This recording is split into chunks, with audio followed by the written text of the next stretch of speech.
এই জন্য যারা এই লাইনে আছেন আজকেই ভাবি, এবং প্রতিবেশীর স্ত্রী আর বিবাহিত কোন মহিলার সাথে যদি লাইন থাকে ওই নাম্বার আজকে ডিলিট করে দিন, দেন এক্ষুনি ডিলিট করা লাগবে। যদি এখন মোবাইল এনে না থাকেন বাড়ি যেয়ে কারা কারা ডিলিট করবেন তারা হাত তোলেন।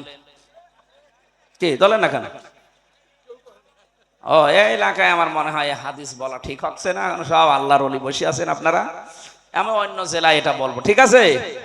অবশ্য ঠিক ওইটাই লাইনে আছে।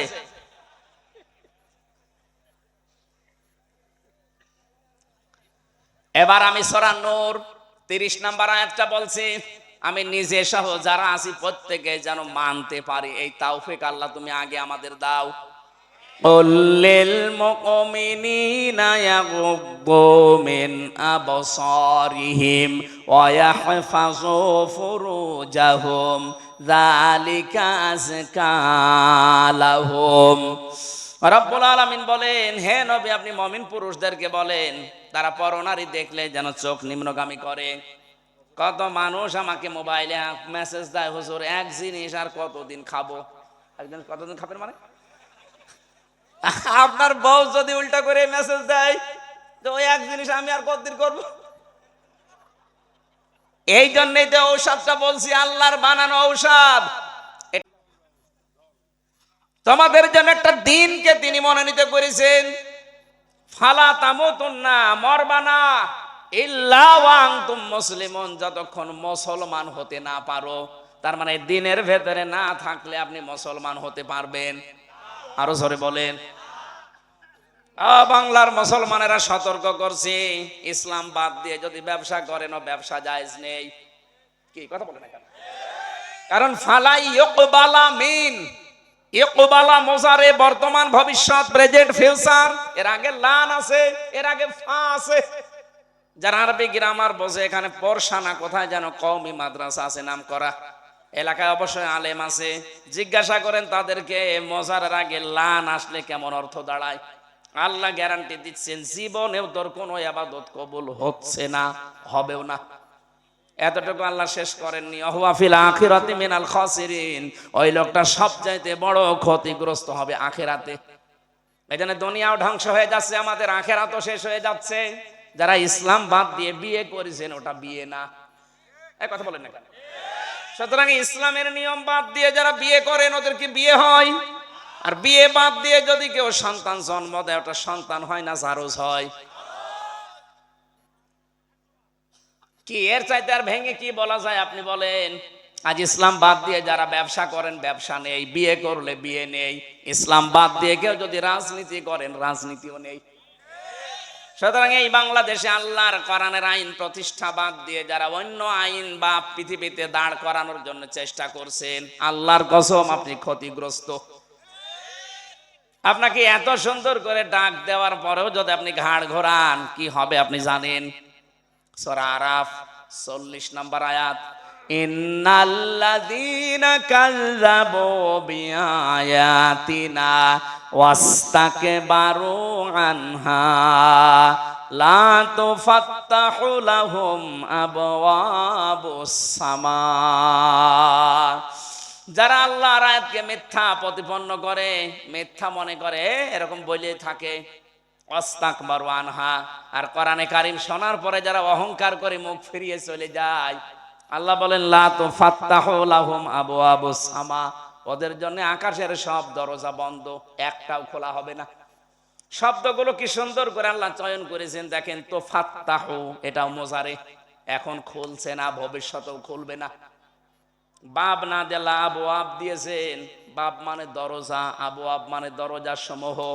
আল্লাহ বলেন একটা দরজাও তোর জন্য খোলা হবে না, সব দরজা বন্ধ। এতটুকু আল্লাহ শেষ করে দেননি, এর পরের শব্দটা আরো কঠিন, ওয়ালা ইয়াদখুলুনাল জান্নাহ। ইয়াদখুলুনা এটাও মুজারে, বর্তমান ভবিষ্যৎ প্রেজেন্ট ফিউচার। ওই মানুষগুলো জান্নাতে যাচ্ছে না, যাবেও না। আল্লাহ একটা উদাহরণ দিয়েছেন, কতদিন জানো? হাত্তা ইয়ালিজাল জামালু ফি সাম্মিল খিয়াত, যতদিন সূচের ছিদ্র দিয়ে উট প্রবেশ করে যেতে না পারে, সূচের ছিদ্র দিয়ে উট প্রবেশ করা যেরকম অসম্ভব, এই মানুষগুলো আল্লাহর জান্নাতে যাওয়া ওই রকম অসম্ভব। আর এই মানুষই বাংলাদেশে বেশি। এই কথা বলেন না কেন? এই মানুষই বাংলাদেশে বেশি। কারণ এত কোরআনের কথা পৃথিবীর কোন দেশে বলা হয় না। বহু মুসলমান দেশে আমি গেছি না, আমি এত পাইনি। সেই সমস্ত দেশে হয়, কিন্তু সব সেমিনার আকারে, ঘরের ভেতরে, মসজিদের ভেতরে, কমিউনিটি সেন্টার আছে সেখানে। কিন্তু বাংলাদেশে ওপেন ভাবে যেভাবে কোরআনের কথা আমরা বলি, আর এত বলা বলি, এরপরও আমাদের চামড়া মনে হয় গন্ডারের চাইতেও পুরা। এক লোক শ্বশুর বাড়ি যাওয়ার সময় দেখে রাস্তার পাশে এক গন্ডার কাতো কুতু দিয়েছে, না হাসে না। চিন্তা করছে কি গো, গন্ডার তো হাসে না, চলে গেছে শ্বশুর বাড়ি। 3 দিন থাকার পরে ফিরে আসতেছে, দেখে রাস্তার পাশে দাঁড়িয়ে গন্ডার হাসতেছে। কি গো বন্ধু, 3 দিন আগে তোমারে আমি কাতো কুতু দিলাম, হাসলে না, আজকে হঠাৎ হাসো? গন্ডার বলছে, দোস্ত 3 দিন সময় লেগেছে কাতো কুতু চামড়া ভেদ করে লাগতে। গন্ডারের কাতো কুতু লাগে কয়দিন পর? আরো জোরে। আর আমাদের লাগেই না। জন্মের পর থেকে আলেমরা কত কাতুকুতু দিয়েছে বিভিন্ন ভাষা দিয়ে, ওনাদের যা জানা আছে আমরাও দিচ্ছি। কই আপনাদের তো কাতুকুতু লাগে না দেখছি। কবে ফিরবে হুঁশ? দেখেছেন আল্লাহর কথা, আপনি নিজেই বললেন যে 100% সত্য, কোনো মিথ্যা। পরের শব্দটা দেখেন তো, লাহুম মিন জাহান্নামা মিহাদু ওয়া মিন ফাওকিহিম গাওয়াশ ওয়া কাযালিকা নাজিজিজ যালিমিন। আল্লাহ বলেন এই মানুষগুলোকে শুধু কবরে রাখা হবে, আমি নিচে দেব আগুন আর উপরে দেব জাহান্নামের চাদর। কি আপনি ফুল দিয়ে আসেন, কি কবর পাকা করে দিন, কিচ্ছু হবে না। যাদের বাবা, যাদের বড় ভাই, যাদের দলের নেতা এই পৃথিবীর ময়দানে মানুষের তৈরি করা আইন কানুন প্রতিষ্ঠার জন্য চেষ্টা চালিয়েছেন, ও মারা গেলে হামজা না, হামজার বাবা না, কাবার ইমাম এনে জানাজা পড়ালেও ওর নিচে আগুন থামাতে পারবেন না। তাহলে এই আয়াত কিন্তু মিথ্যা হয়ে যাবে। কি এই জন্য আপনাকে আমি সতর্ক করছি, কিন্তু এরপরও যদি ভুল করেন আপনি আল্লাহর দৃষ্টিতে বড় জালেম হয়ে পরিগণিত হবেন। আল্লাহু লা ইয়াহদিল কওমাজ জালিমিন। আল্লাহ পাক বলেন আমি জালেমদেরকে পথ দেখাচ্ছি না, দেখাবো না। ইহদি এটাও মোজারি। কোরআনের শব্দগুলো পড়লে আমার ভয় হয়, না জানি কিয়ামতে আমি আবার ধরা খেয়ে যাই কিনা। কত সতর্ক বাণী তো শুনি, কিন্তু কই বাস্তবে নিয়ে যেতে পারি না। সে ছোটবেলা থেকে শুনছি পরনারীর দিকে তাকানো যাবে না, এখনো পর্যন্ত আমি নিজেকে, এখনো অনেকে আমরা আছি কন্ট্রোল করতে পারি নাই। কথা বলে না কেন? পরনারীর দিকে তাকানো, কিয়ামতের দিন এই চোখের ভেতরে আল্লাহ নিজে ফেরেশতাদেরকে দিয়ে সীসা গলা ঢেলিয়ে দেবেন। নিজের 14 জন মহিলা বাদ দিয়ে পৃথিবীর কোন মহিলার সামনে পড়লে আজকে থেকে আমলটা শুরু করবেন। মাত্র 15 দিন করেন, 15 দিন করেন, নিজের বউ বাদ দিয়ে অন্য কাউকে আপনার আর ভালোই লাগবে না। অথচ এখানে বহু আল্লাহর ওলি বসে আছে, ভাবির সাথে লাইন, প্রতিবেশীর বউর সাথে লাইন। নাকি বেশি বলে ফেললাম? যারা লাইন করেছেন বিবাহিত মেয়েদের সাথে বিশেষ করে আপনি ভুল পথে আছেন ভাই। একটা অবিবাহিত মেয়ে বা স্বামী মারা গেছে পরিত্যক্তা, অথবা একটা এতিম অসহায় মেয়ের সাথে যদি লাইন করতেন, তাও তো অন্তত তাকে বিয়ে করার সুযোগ থাকতো। এমন একটা জায়গায় আপনার লাইন, তার স্বামী যতদিন বাদ না দেবে আপনি বিয়েও করতে পারবেন না, আর মনে মনে খালি কষ্ট পাবেন। এই জন্য যারা এই লাইনে আছেন আজকেই ভাবি, এবং প্রতিবেশীর স্ত্রী আর বিবাহিত কোন মহিলার সাথে যদি লাইন থাকে ওই নাম্বার আজকে ডিলিট করে দিন, দেন, এক্ষুনি ডিলিট করা লাগবে। যদি এখন মোবাইল এনে না থাকেন, বাড়ি যেয়ে কারা কারা ডিলিট করবেন তারা হাত তোলেন। কি তোলেন না কেন? ও এই এলাকায় আমার মনে হয় হাদিস বলা ঠিক হচ্ছে না, সব আল্লাহর ওলি বসে আছেন আপনারা। আমি অন্য জেলায় এটা বলবো, ঠিক আছে? অবশ্য ঠিক ওইটাই লাইনে আছে।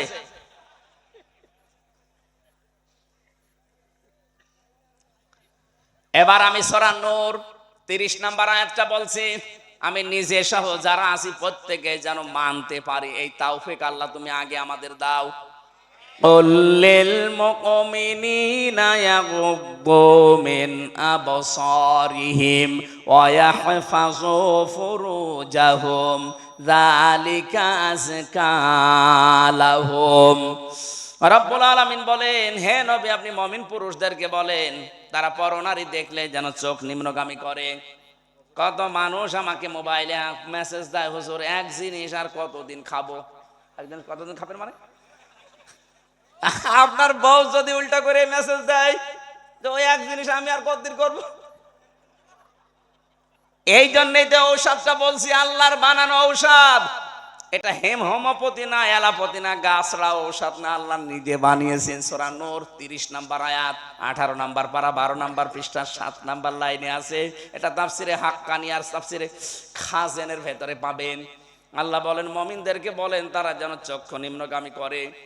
আমি একটা হিসাব পেয়েছি, মানুষ যদি সত্যি নিজেকে মন চাইবে এরপরও যদি কন্ট্রোল করে রাখতে পারেন, 14 জন মহিলার দিকে আপনি তাকাতে পারবেন।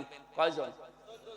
নিজের মা, নিজের বোন, এরপরে দোদ মা, এরপরে আপন খালা, আপন ফুফু, এরপরে পুত্রবধূ, নিজের ভাইয়ের মেয়ে, নিজের বোনের মেয়ে, এরকম 14 জন আছে কোরআনে।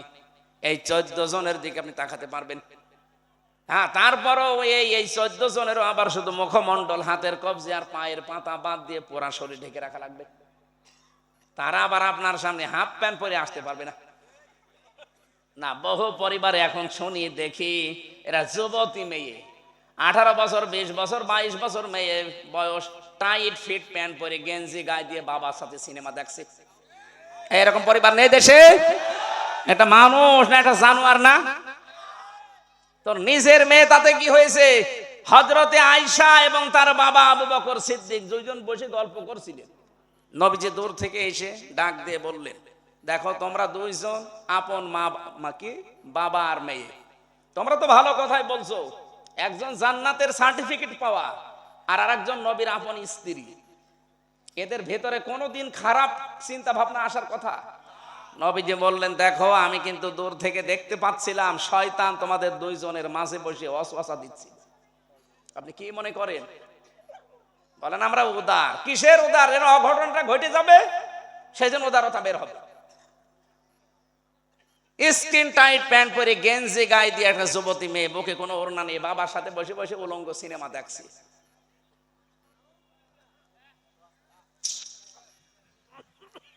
নাকি এটা একটু বেশি হয়ে গেল?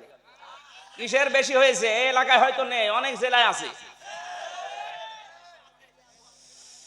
আমার মা বোনেরা, আপনাকে আমি আহ্বান জানাচ্ছি, শাড়ি পরা বাদ দিয়ে দেন, আপনি সালোয়ার কামিজ আরম্ভ করেন। আর ওড়না, বড় ওড়না ব্যবহার করবেন। হঠাৎ করে যদি পরপুরুষের সামনে পড়েও যান, পর্দার মতো ফরজ বিধান আপনার লঙ্ঘন হবে না। কথা বলছেন এখানে? আর শাড়ি পরে যদি আপনার চুল বেরিয়ে যায়, যেই চুল পরপুরুষে দেখবে কিয়ামতে সাপ হয়ে আপনাকে কামড় দেবে। আরো বড় বিষয়, শাড়ি পরে নামাজ পড়তে গেলে যদি আঁচল পড়ে যায় আপনার নামাজ ভেঙে যাবে, নামাজই হবে না। যে পোশাক পরে নামাজ হয় না, ও ছাতা পরার দরকার কি? বলে বাঙালির পোশাক। কিসের বাঙালি পোশাক? আমরা তো মুসলিম। আমরা কি? আমাদের পোশাক হবে ফাতেমাতুজ জোহরার মতো। এই কথা বলেন না কেন? আপনি মদিনার মিউজিয়ামে এসে দেখেন, ওইটা ওনার আসল পোশাক কিনা জানি না, কিন্তু পোশাকের দিকে তাকানে হাত পর্যন্ত হাতা, পা পর্যন্ত লম্বা, সালোয়ার কামিজ সিস্টেম। আপনাকে আমি আহ্বান জানাচ্ছি, 350, 400, 500 টাকা হলে সালোয়ার কামিজ হয়ে যায়। ওই 2000, 5000 টাকা দিয়ে শাড়ি না কিনে এইটা বানান, স্বামীরাও বেঁচে যাবে। আরেকটু জোরে বলে, আর একটু শোনুক। সম্মানিত মা বোনেরা, আমি আশা করছি আপনি বুঝেছেন। নিজের স্বামীর যতটুকু ইনকাম, এই ইনকাম নিয়ে আপনার চাহিদাকে এই গন্ডির ভেতরে রাখবেন। স্বামী উপায় করে 15,000 টাকা, ওর সাজতেই প্রতি মাসে যায় 8-9 হাজার টাকা, তো ও বাকি কাজ কি দিয়ে করবে? তখন বাম হাতের ইনকাম করতে বেশি নাই। আল্লাহ আমাদের মেয়েদের কারণে আজ হাজারো স্বামী জাহান্নামী হয়ে যাচ্ছে। খাদিজাতুল কুবরা রাদিয়াল্লাহু তাআলা আনহা, তাকে আল্লাহ জান্নাতে ঘর বানিয়ে পাঠিয়েছেন। বলেছে তোমাকে আমি জান্নাতে একটা ঘর বানালাম, জিবরাইলকে বলছে যাও বলে দাও। একটাই মাত্র মহিলা দুনিয়া, অথচ তিনি জীবনে নামাজ পড়েননি, রোজা রাখেননি, হজ করেননি, জাকাতও দেননি। এরপরও তার এই সম্মান কেন? কারণ তিনি স্বামীকে দিনের উপরে চলতে সবকিছু দিয়েছিলেন, সাহায্য করতেন স্বামীকে। স্বামী যখন বাইরে থাকতো স্বামীর আশায় বসে থাকতেন কখন আমার স্বামী আসবে, দেওয়ালের সাথে দরজার সাথে পিঠ লাগিয়ে ঘুমাতেন। আর আপনি কি করেন? আপনি 11টা সিরিয়াল দেখেন রাত 12টা পর্যন্ত। সম্মানিত মা বোনেরা, আপনাদেরকে আমি ভালোবাসি, বাঁচাতে চাই, এই জন্য আমি এই কথাগুলো শক্তভাবে বললাম। ইসলামের বাইরে যাওয়া যাবে না। ইসলামের বাইরে আজ যারা কাজ করছেন আপনারা কিন্তু ভুল পথে আছেন। ভাই, আপনি মারা গেলে আপনার উপরে ফুল দিচ্ছে তাই কি নিচে যে আগুন লাগিয়ে দেবে? মিন ফাওকিহিম গাওয়াশ মানে কি? জাহান্নামের চাদর দিয়ে ঢেকে দেবে। ওয়াকাযালিকা নাজিসিজ জালিমিন, আল্লাহ বলেন জালেমদেরকে আমি এইভাবে শাস্তি দিয়ে থাকি। এই জন্যে আল্লাহর দৃষ্টিতে আয়াত অনুযায়ী আমরা বড় জালেমের পরিচয় পেয়েছি, যে আল্লাহ সম্পর্কে না জেনে আন্দাজে এক কথা আল্লাহর উপরে চালিয়ে দেন। এই জন্য আমাদের লেখাপড়া উদ্বুদ্ধ করছি, পড়াশোনা করতে হবে। আর পড়াশোনা শুরু করা লাগবে কার নামে? আপনি আজকে দেখেছেন সিলেবাস, বাংলাদেশে যে বইগুলো এখন তৈরি হচ্ছে, ওই শেখ রাসেলের, বঙ্গবন্ধুর, শেখ হাসিনার, এদের সব আজ বাদ দিয়ে নতুন বই ছাপানো হচ্ছে। যারা দেশের জন্য যা যতটুকু করেছে তার অবদানটুকু স্বীকার করা যায়। শেখ রাসেল সাহেব কি করেছে দেশের জন্য, তার অবদান কি বলেন? আপনি অন্য দৃষ্টিতে না নিয়ে বলেন। হ্যাঁ, ছোট মানুষ তাকে মেরে ফেলেছে। আপনি যে 2732 জন মানুষ মেরে ফেললেন, তারা ছোট না? তারা তো ছাত্র ছাত্রী। ওনাকে মেরেছে, আমি মারার পক্ষে না, ছোট মানুষকে ছেড়ে দিলে হইতো। কিন্তু এর আগে যে কাজকর্মগুলো তারা করেছে, এই জন্য একটা জাতিকে ধ্বংস করার জন্য আল্লাহ যখন কোনো আযাব পাঠায় তখন ভালো মানুষগুলো নষ্ট হয়ে যায়। হযরতে মুসাকে একবার একটা পিপিলিকা কামড় দিয়েছিল, পিপিলিকা ধরে ডইলে একেবারে ভর্তা করে ফেলেছে। আল্লাহ বলেন এই কি করো, কামড় দিয়েছে। কামড় দিয়েছে বুঝলাম, পিপিলিকা মারলে ভরার পরে যাই নিচে দেখে, তাকিয়ে যে পিপিলিকার চাক পা দিয়ে ডইলে সমান করেছে। ওইগুলো কি দোষ? আল্লাহ আমি রাগ কন্ট্রোল করতে পারি নাই। আল্লাহ বলেন যখন এলাকার ভেতরে কিছু খারাপ কাজ হয়, যারা এটার প্রতিবাদ না করে আমি আল্লাহ এরকম রেগে যাই। তখন ও ভালোকে মন্দকে দেখা দেখি নেই। আমি মেজর ডালিম বলছি, বইটা পড়েন তো, আপনার মন মেজাজ ঠিক থাকে কিনা পড়েন। আমি মেজর ডালিম বলছি, উনি যে বঙ্গবন্ধুকে হত্যা করেছে, কেন করেছে, বইটা পড়লে আপনিও মনে করবেন না ঠিকই আছে।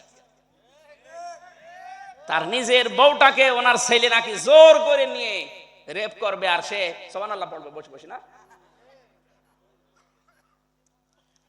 এরপরে আমার ফাঁসি চাই, মতিয়ার রহমান রেন্টু সাহেবের লেখা বীর মুক্তিযোদ্ধা।